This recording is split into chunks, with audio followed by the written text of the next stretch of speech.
Kembali di Kompas Siang, Saudara. Majelis Kehormatan Mahkamah Konstitusi menjatuhkan sanksi pemberhentian terhadap Anwar Usman sebagai Ketua MK. Namun pemberhentian ini tidak membuat putusan MK tentang batas usia Capres-Cawapres batal. Panggil pertama kali belum masuk tadi ya. Putusan yang dibacakan Ketua Majelis Kehormatan Mahkamah Konstitusi (MKMK) Jimli Asidiki terkait laporan dari Denny Indrayana dan pelapor lainnya soal putusan Mahkamah Konstitusi terkait batas usia Capres-Cawapres. Dalam putusan ini, Anwar Usman terbukti melakukan pelanggaran etik berat dan melanggar Sabta Karsa Kehakiman. Dan peraturan Mahkamah Konstitusi nomor 1 tahun 2023 tentang Majelis Kehormatan Mahkamah Konstitusi menyatakan hakim terlapor terbukti melakukan pelanggaran berat terhadap kode etik dan perilaku hakim konstitusi sebagaimana tertuang dalam Sabta Karsa Utama, prinsip ketidakberpihakan, prinsip integritas, prinsip kecakapan dan kesetaraan, prinsip independensi, dan prinsip kepantasan dan kesopanan. 2. Menjatuhkan sanksi pemberhentian dari jabatan Ketua Mahkamah Konstitusi kepada hakim terlapor. Sementara itu, anggota Majelis Kehormatan Mahkamah Konstitusi Bintan R. Saragih menyampaikan pendapat berbeda atau dissenting opinion terhadap sanksi yang diberikan kepada Ketua MK Anwar Usman. Ia menganggap Anwar sudah seharusnya mendapat sanksi berupa pemberhentian tidak dengan hormat karena telah dinyatakan melakukan pelanggaran berat. Sanksi terhadap pelanggaran berat hanya pemberhentian tidak dengan hormat dan tidak ada sanksi lain sebagaimana diatur dalam pasal 41 huruf C dan pasal 47 Peraturan Mahkamah Konstitusi nomor 1 tahun 2003 tentang Majelis Kehormatan Mahkamah Konstitusi. Dan perilaku hakim konstitusi aku, saya memberikan putusan sesuai aturan yang berlaku. Dan tingkat pelanggaran kode etik yang terjadi dan terbukti yaitu sanksi bagi hakim terlapor berupa pemberhentian tidak dengan hormat sebagai hakim konstitusi, sebagai hakim. Menanggapi putusan ini, tim kampanye nasional Prabowo Gibran menyampaikan hasil putusan Majelis Kehormatan MK tidak berdampak apapun pada keputusan Mahkamah Konstitusi nomor 90 terkait batas usia bagi Capres dan Cawapres pada pemilu 2024. Putusan Majelis Kehormatan MK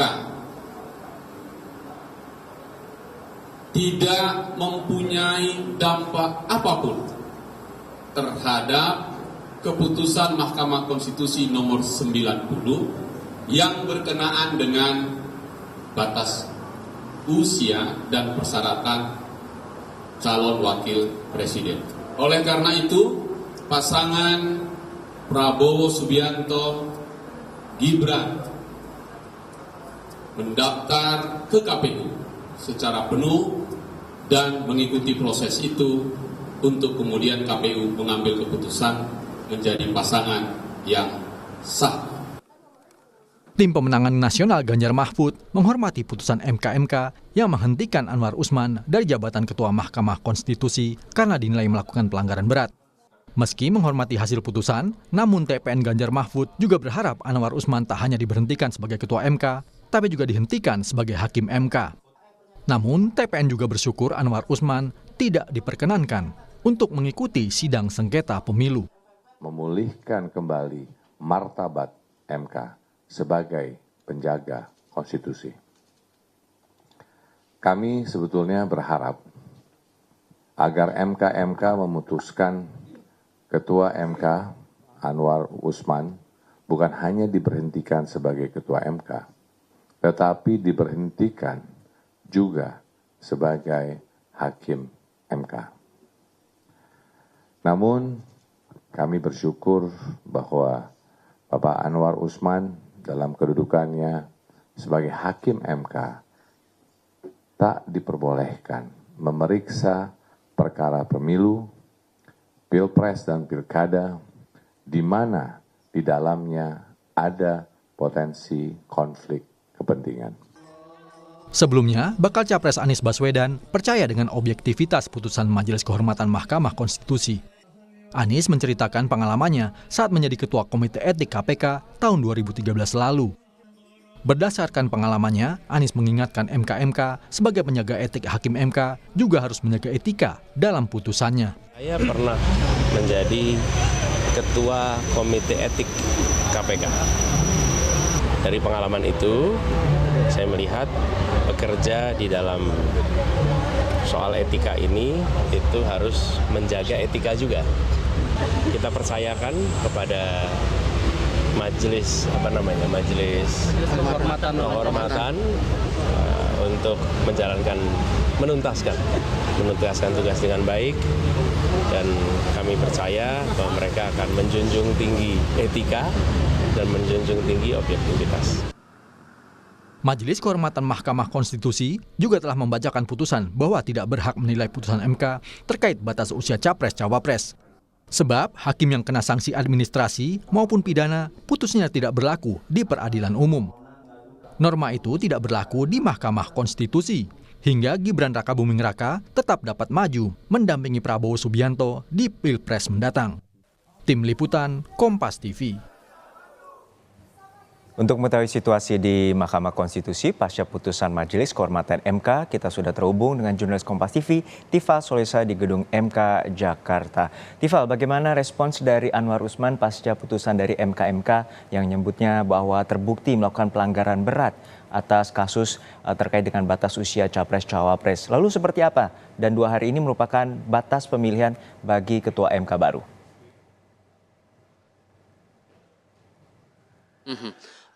Tidak banyak komentar sebetulnya yang disampaikan mantan Ketua Mahkamah Konstitusi Anwar Usman yang saya temui jelang pukul 10 pagi tadi setibanya di Kompleks Mahkamah Konstitusi Jakarta. Tadi ia hanya menyampaikan bahwa tidak banyak hal sebetulnya yang ia respon saat saya tanyakan tadi apa respon dia secara pribadi setelah diberhentikan dari statusnya sebagai Ketua Mahkamah Konstitusi. Dia hanya menyebut bahwa jabatan itu hanya milik Tuhan. Tidak ada jabaran lebih lanjut soal aspek-aspek lain begitu sehubungan dengan putusan yang sudah dibacakan oleh Majelis Kehormatan Mahkamah Konstitusi kemarin dalam rentang sore hingga malam hari. Saat saya tanyakan juga saat itu apakah akan menempuh langkah lain setelah kemudian diputus untuk dipecat sebagai Ketua MK begitu, ia tidak banyak menjelaskan soal itu. Tapi saat saya konfirmasi lagi apakah akan ikut dalam sejumlah agenda persidangan judicial review termasuk ada jadwal untuk gugatan dari Undang-Undang Nomor 7 Tahun 2017 tentang Pemilu, dia juga menyebut bahwa nanti akan mengikuti proses itu, tapi detailnya seperti apa tentu masih akan menunggu jadwalnya nanti saat sidang bakal dimulai, terutama sidang perdana ini akan berlangsung pada pukul 1:30 siang nanti. Saya coba jabarkan dulu atau mengingat lagi untuk putusan yang disampaikan oleh Majelis Kehormatan Mahkamah Konstitusi waktu itu kepada Anwar Usman. Ini dikeluarkan dalam nomor putusan nomor 2 tahun 2023. Ini dijelaskan bahwa selain diberhentikan dari statusnya sebagai Ketua Mahkamah Konstitusi, ia juga salah satunya dari 5 poin putusan itu dilarang untuk terlibat dalam proses pengambilan keputusan untuk sengketa pemilihan umum dan pemilihan kepala daerah selama status aktifnya sebagai hakim konstitusi ini berlaku begitu. Nah, ini juga akan berpengaruh juga pada komposisi hakim konstitusi yang nantinya akan terlibat dalam sengketa ataupun juga mengurusi langsung sengketa pemilu serentak, baik itu pemilihan legislatif, pemilihan presiden serta pemilihan kepala daerah di tahun 2024 mendatang. Nah, selain dari Hakim Konstitusi Anwar Usman, saya tadi pagi juga sempat mencoba untuk meminta keterangan atau respons dari Hakim Konstitusi lain sehubungan dengan jatuhnya sanksi teguran lisan yang diberikan Majelis Kehormatan MK kepada seluruh Hakim Konstitusi. Salah satunya kepada Hakim Konstitusi Manahan Sitompul. Saat saya tanyakan apa responsnya setelah dijatuhi teguran lisan oleh MK karena dianggap membocorkan informasi yang seharusnya rahasia terkait dengan rapat permusyawaratan hakim atas gugatan judicial review syarat Capres-Cawapres. Ia hanya mengacungkan jempol dan tidak memberikan keterangan apapun kepada saya waktu itu kira-kira pukul 9:30 pagi waktu Indonesia bagian Barat. Nah, sebagai pengingat juga selain terhadap Anwar Usman, Majelis Kehormatan MK juga melayangkan putusan dengan nomor putusan nomor 5 tahun 2023 kepada 9 anggota hakim konstitusi, disebutkan bahwa para hakim terlapor secara bersama-sama terbukti melakukan pelanggaran kode etik dan perilaku hakim konstitusi, terutama dalam hal ini prinsip kepantasan dan kesopanan sesuai dengan Sabta Karsa Hutama.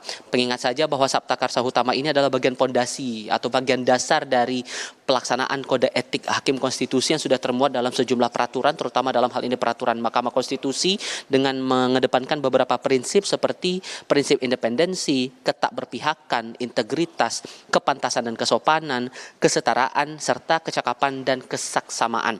Nah, yang akan menarik untuk dicermati nanti adalah setelah status Anwar Usman ini sudah dicopot dari jabatannya sebagai Ketua MK, bagaimana proses untuk sidang-sidang yang lain, judicial review yang lain, terutama untuk agenda sidang pada hari ini. Nah, dijadwalkan, tadi sempat saya singgung di awal Juno, namun untuk detailnya, nanti pada pukul 1:30 siang waktu Indonesia bagian Barat akan ada gugatan kembali terhadap Undang-Undang Nomor 7 tahun 2017 tentang pemilihan umum pada poin yang pada pertengahan Oktober lalu sempat dikabulkan sebagian permohonannya oleh Hakim Konstitusi, terutama dalam hal ini pada pasal 169 huruf Q yang berhubungan langsung dengan syarat usia untuk mendaftar sebagai calon presiden dan calon wakil presiden untuk agenda pemilihan presiden. Ini dimohonkan, permohonan gugatan ini dilayangkan oleh Brahma Aryana, didampingi oleh kuasa hukum pemohon, yakni Victor Santoso Tandiasa dan Harseto Setiadi Rajah. Nanti akan berlangsung di ruang sidang pleno Mahkamah Konstitusi Republik Indonesia, dan akan berlangsung nanti 1:30 siang waktu Indonesia bagian Barat sebagai agenda pertama. Nah, nanti apakah kemudian akan ada keterlibatan dari Anwar Usman dalam sidang ini?